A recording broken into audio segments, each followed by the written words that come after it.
Do you want to tag all your friends on Facebook at once? You can mention friends and followers on Facebook with just a few simple steps. Hello everyone, welcome back to our new video.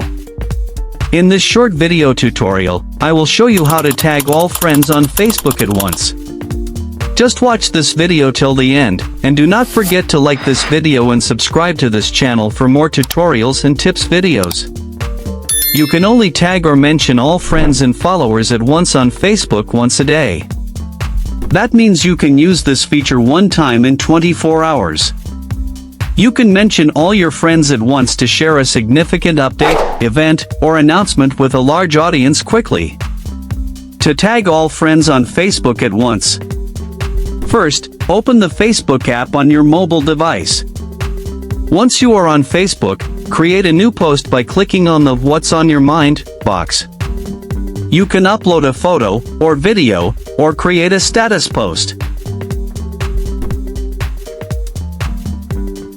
Type the content or caption of your post in the text box. Now, type at the rate in the text box.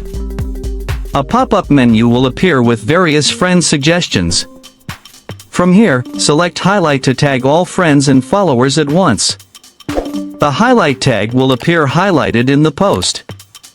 Once you are ready, click on Post at the top of the screen to share your post. Now, Facebook will notify many of your friends and followers that you are mentioning them in a post.